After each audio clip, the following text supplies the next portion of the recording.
Welcome to Heart with Anna, featuring your host, Anna Jaworski. Our program is a program designed to empower the CHD or congenital heart defect community. Our program may also help families who have children who are chronically ill by bringing information and encouragement to you in order to become an advocate for your community. Now, here is Anna Jaworski. Welcome to the fourth season of Heart to Heart with Anna. Our theme this season is Tales from the Trenches, and we have a great story today. People born in the 1970s with complex congenital heart defects were at great risk. Surgeries to repair congenital heart defects, or CHDs, had only been around for a few decades, and certainly not all CHDs had surgical intervention available. One of the first surgeries available to help babies born with complex congenital heart defects, beginning in 1944, thanks to Dr. Helen Taussig, Dr. Alfred Blaylock, and Vivian Thomas, was a procedure to help blue babies. Blue babies were babies who had heart defects which had oxygenated blood and deoxygenated blood mixing due to malformations in the heart. There was a movie made about the development of this surgical procedure called Something the Lord Made, starring Alan Rickman as Dr. Blaylock, Ma Steph as Vivian Thomas, and Mary Stuart Masterson as Dr. Helen Taussig. The surgical procedure, appropriately enough, is named after the two doctors responsible for saving the lives of countless blue babies. The Blaylock-Taussig shunt is often the first procedure a newborn baby with tetralogy of Fallot endures. How appropriate for us to be discussing this historic surgical procedure captured in a touching movie today when we will be interviewing a tetralogy of Fallot survivor who is also producing a film for the congenital heart defect community. There are few movies featuring members of the congenital heart defect community. Something the Lord Made was an award-winning movie and was made in 2004. Gattaca was produced in 1997 and starred Ethan Hawke, who played a character born with a heart defect who wanted to travel to space. Return to Me is a movie starring Minnie Driver as a woman born with a CHD who discovered her transplanted heart originally belonged to her new boyfriend's wife. And it was released in 2000. And in 2002, Denzel Washington starred as a father desperate to save his son's life in the movie John Q. As far as documentaries, Partners of the Heart is a documentary which inspired the movie Something the Lord Made. The Children's Heart Foundation produced a documentary entitled The Heart of the Matter in 2012, which featured Chris O'Donnell as a host. And most recently, Philip Wolf created a documentary entitled Silent Cries, a movie inspired by a book he wrote about his child being born with hypoplastic left heart syndrome. In 2011, Barbara Walters hosted an ABC special entitled A Matter of Life and Death, which took viewers on her journey of having her aortic heart valve replaced and had interviews with people who had various types of heart diseases. I am so excited about our show today, Silent Cries, moving from philanthropist to producer. You will learn more about Silent Cries from today's guest, Nicole Vickery. Nicole Vickery was born in 1970 with tetralogy of Fallot. She was extremely cyanotic, or blue, and had her first pediatric cardiology appointment at 7 days of age in Birmingham, Alabama. Nicole attended the University of South Alabama, majoring in business finance with a minor in public relations. Currently, Nicole resides in Huntsville, Alabama, where she devotes herself to congenital heart defect education through public speaking engagements and the use of social media. More importantly, she spends time with her daughter, who was adopted from China in 1996. Nicole is currently the executive producer and producer of Silent Cries, a Wolf Entertainment Productions documentary. Prior to becoming a producer, Nicole spent years in the nonprofit sector, frequently as a board member. While Nicole had a great deal of education and real-life training, which has helped her in her role as producer, perhaps what makes her the best person for the job is that she herself is a CHD survivor. Welcome to Heart with Anna, Nicole. Thank you for having me. I'm so excited that we are together. We've been Facebook friends for about a year, but now this is the first time for us to really talk one-on-one like this. I know. I'm excited to talk to your viewers. Well, in your bio, you said that your first pediatric cardiology appointment happened the first week of your life. So when did you have that first surgery? Well, I had it actually around my first birthday in May of 1971. And the incision looks like the same that they did for the Blaylock shunt, which coincidentally my daughter's father had done. He's a tetralogy patient as well. But I had what they called a Waterston shunt. At that time, doctors were producing shunts left and right. And I was very blessed to have somebody who performed it correctly. They don't even teach the water stent in medical school anymore. Wow. So you were married to somebody who also had a congenital heart defect? He is a tetralogy patient, yes. Okay. And he had the Blaylock shunt. Okay. Is that No, it's not the man in the picture. Okay. And you all will see this if you're looking at the slideshow. There is a heavily tattooed gentleman who is in the picture with Nicole. You know, your faces are pressed together, so I wondered if that was your husband, and I hadn't seen anything to let me know. So I get that a lot. So you're a tetralogy of Fallot survivor. Your husband is a tetralogy of Fallot survivor. Is the daughter that you adopted from... Okay, I'm sorry. Your ex-husband, is your daughter also a heart survivor? No, she's not. She was the answer to my prayer, though, when in the 90s I learned that I could not carry a child. If I did, I wouldn't be able to take care of her or him. So I had to make the decision to not have children because of the impact on my heart. It taxes the heart more than a lot of people realize. And so it's not just the giving the birth, which, of course, is called labor for a good reason.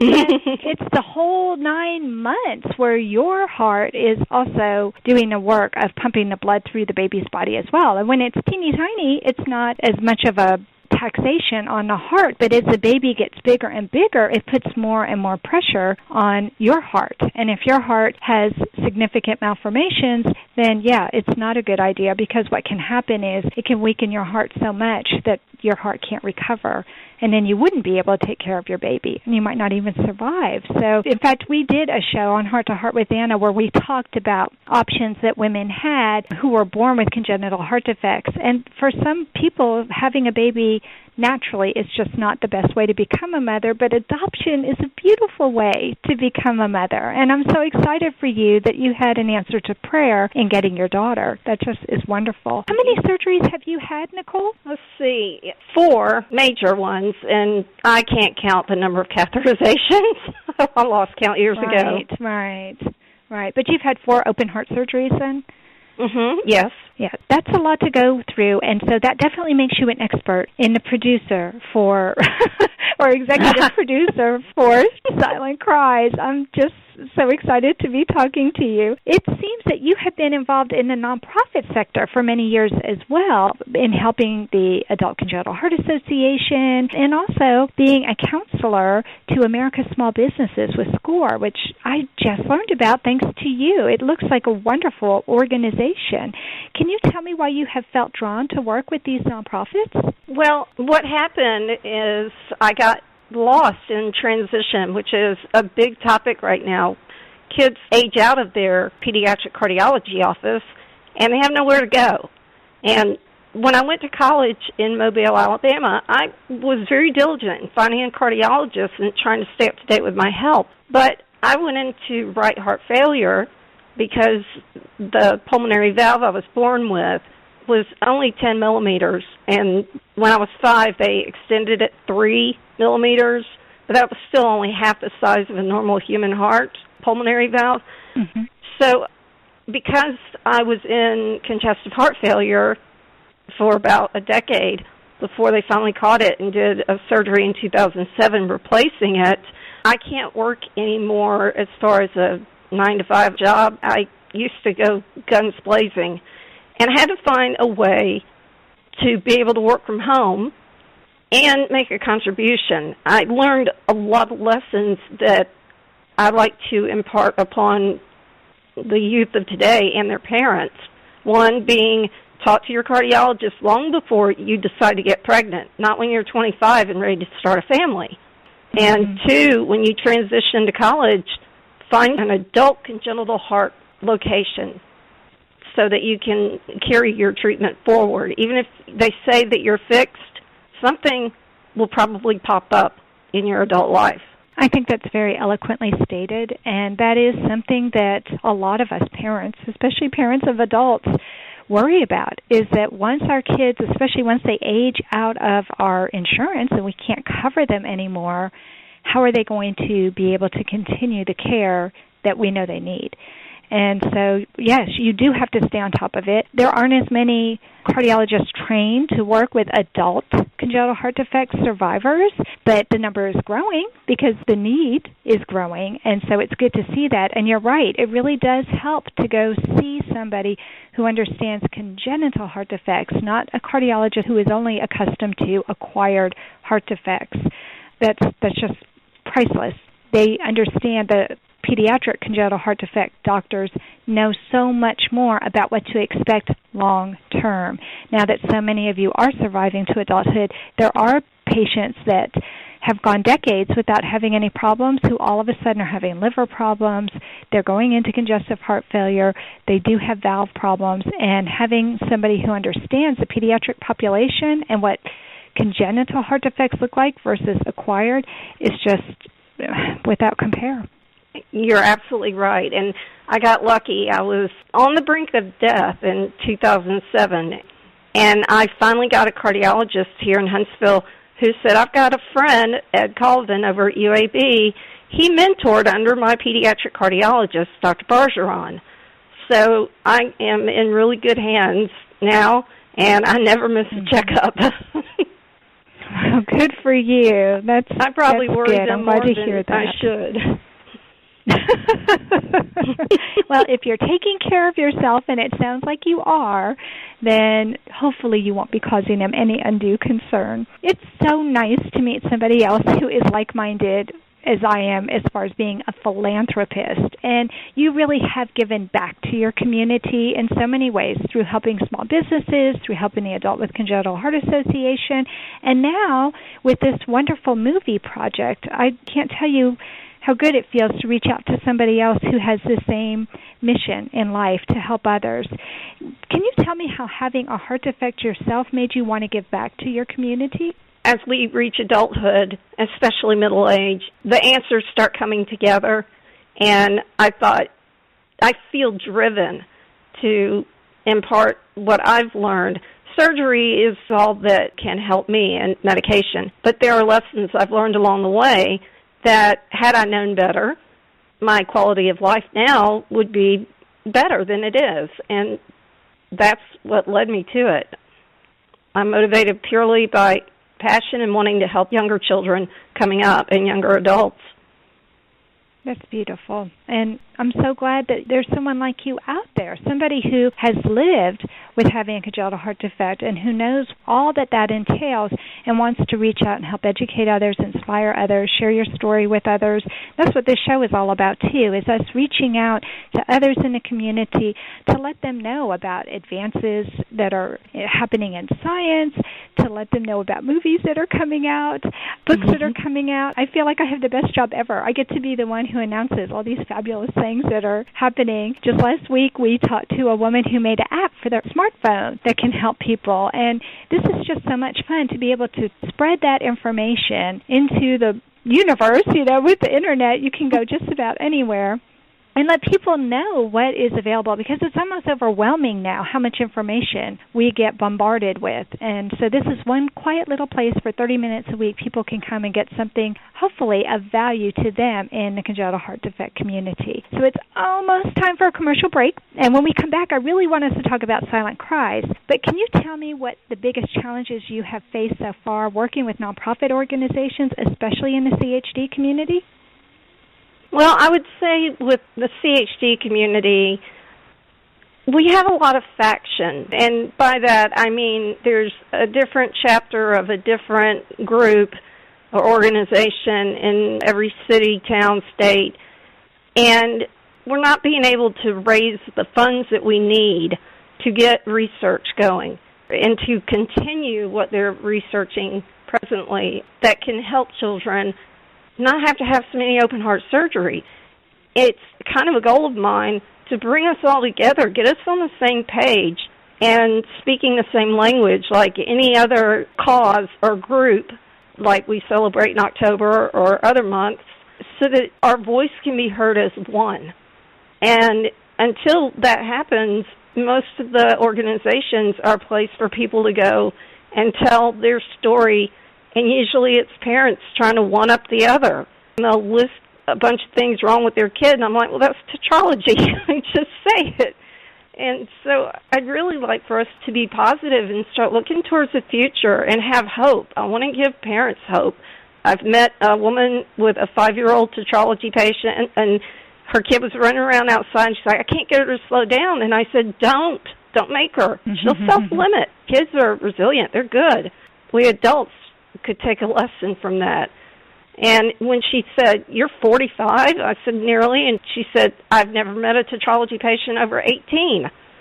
So it's moments like that that really inspire me to keep going and pushing forward our mission.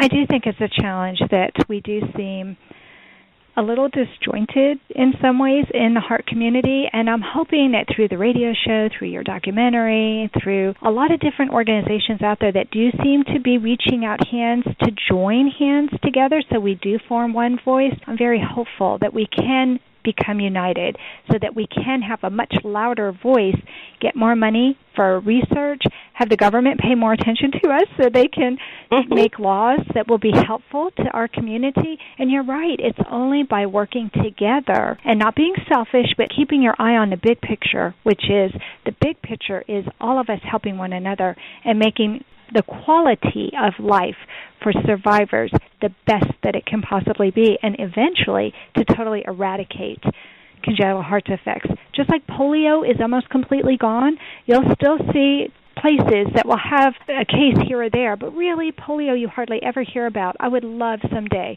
for people to hardly ever hear about heart defects. We can do it if we work together. And I think that's a great way for us to go to commercial. Thank you for being inspiring like that. That's perfect. We're going to go to a quick commercial break, and then we'll be right back. Anna Jaworski has written several books to empower the congenital heart defect, or CHD, community. These books can be found at Amazon.com or at her website, www.babyheartspress.com. Her bestseller is The Heart of a Mother, an anthology of stories written by women for women in the CHD community. Anna's other books, My Brother Needs an Operation, The Heart of a Father, and Hypoplastic Left Heart Syndrome, a handbook for parents, will help you understand that you are not alone. Visit babyheartspress.com to find out more.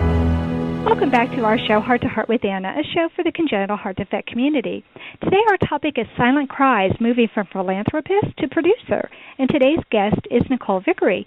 We just finished talking with Nicole about her experience with being born with a congenital heart defect and how she has been a philanthropist over the years, especially in helping nonprofit organizations. So, Nicole, when I started doing research for this episode, I was impressed with how many changes Silent Cries has gone through over the years. Tell us why you decided to get involved with them. Oh, it has evolved, you're right, over many years. It really happened quite by accident. I have been building a particular community on Twitter, and I try to keep it to the congenital heart community.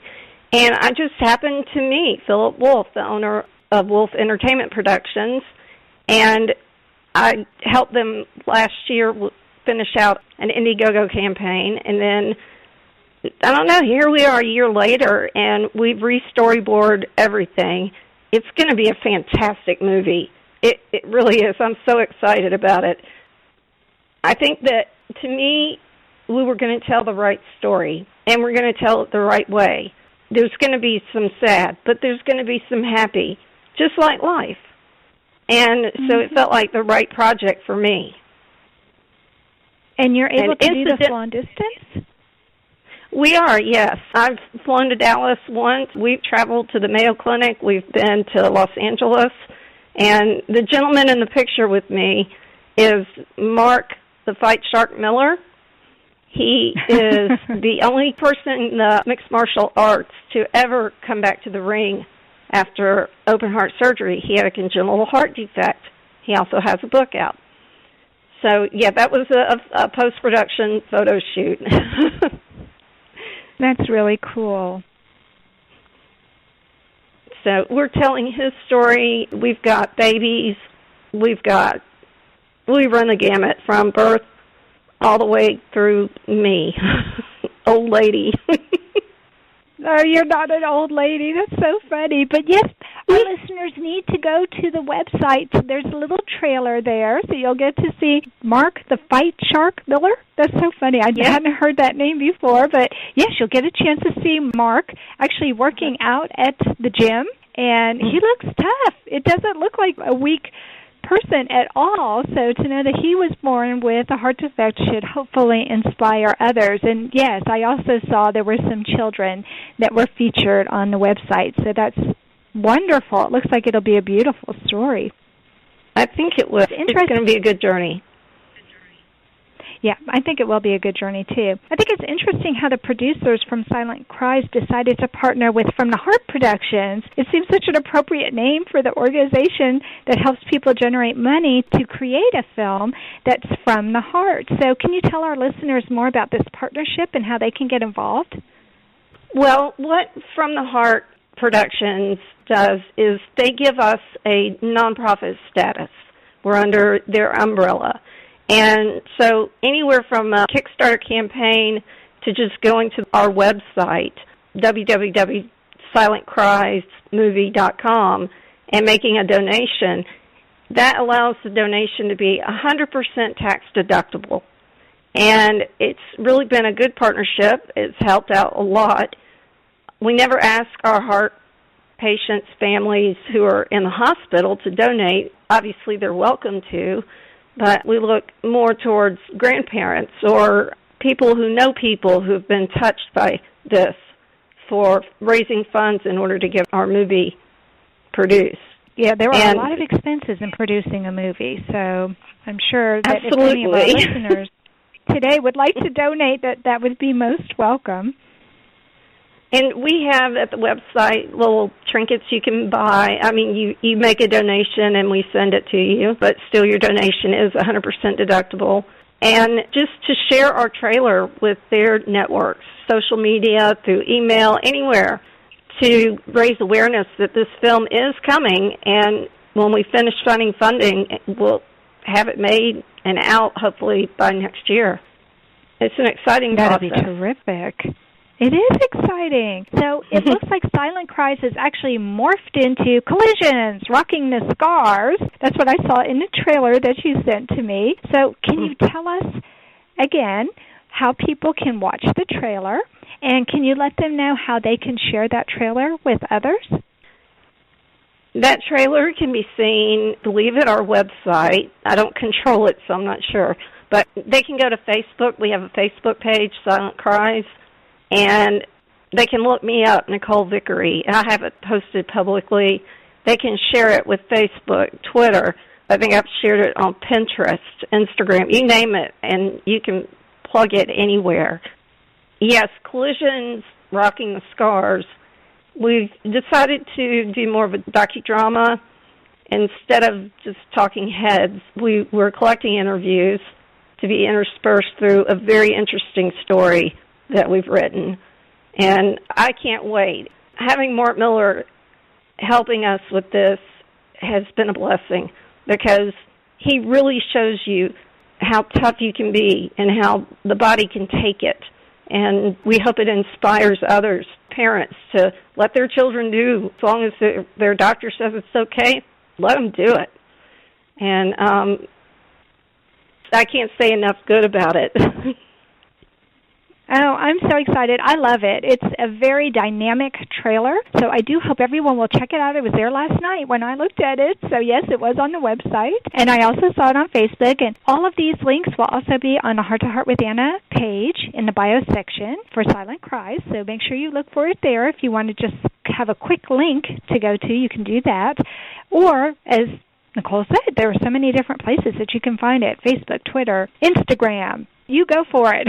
There are lots of different ways. And frequently you will see a share button. So if you just click on that share button, that's a great way for more people to see this wonderful trailer. Well, it's time for another quick commercial break. When we come back, we'll have Nicole tell us what her plans are for 2015. Anna Jaworski has spoken around the world at congenital heart defect events, and she is available as a keynote or guest speaker for your event. Go to hearttoheartwithanna.com to learn more about booking Anna for your event. You can also find out more about the radio program, keep up to date with CHD resources and information about advocacy groups, as well as read Anna's weekly blog. Anna wants you to stay well connected and participate in the CHD community. Visit hearttoheartwithanna.com today. Welcome back to our show, Heart to Heart with Anna, a show for the congenital heart defect community. Today we've been talking with Nicole Vickery about how one person can really make a difference in her world. And I want to thank you, Nicole, for coming on Heart to Heart with Anna. I hope that people who listen to the show will check out Silent Cries and Collisions, Rocking the Scars, and maybe even contribute to this really creative project. Well, thank you for having me. It's been my pleasure. So tell us, we only have a minute left, but tell us what you have planned for 2015. Let's see, I think produce a movie. That's about all I have time for. Between that and traveling to see my daughter, I stay on the road quite a bit. People wonder how I can do that, but I don't work a full-time job. It's a matter of managing my time, working a few hours, resting, and pacing myself properly. Like, I could go on a week trip, but I come back and it takes me 3 or 4 days to kind of catch up with myself. That's pretty much all I have planned, aside from vacation time later this year. Maybe Hawaii. Well, it sounds like a great plan. Producing a movie is a huge goal. You said that once you all had the funding, that hopefully it would be done in a short period of time. Is there a magical number that you all are striving for?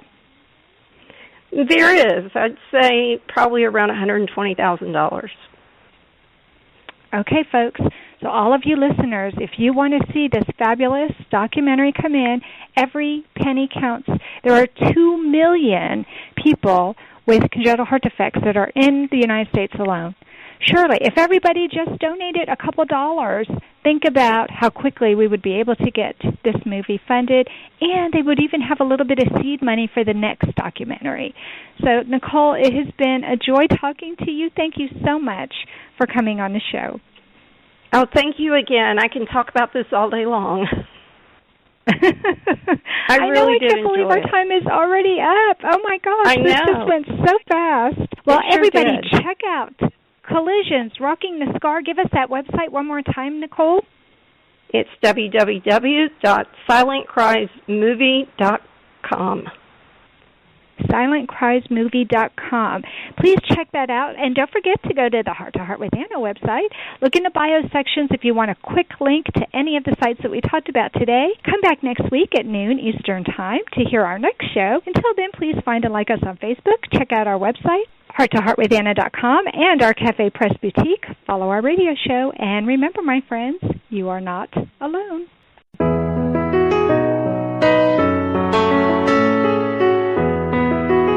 Thank you again for joining us this week. We hope you've been inspired and empowered to become an advocate for the congenital heart defect community. Heart to Heart with Anna, with your host Anna Jaworski, can be heard every Tuesday at 12 noon Eastern Time. We'll talk again next week.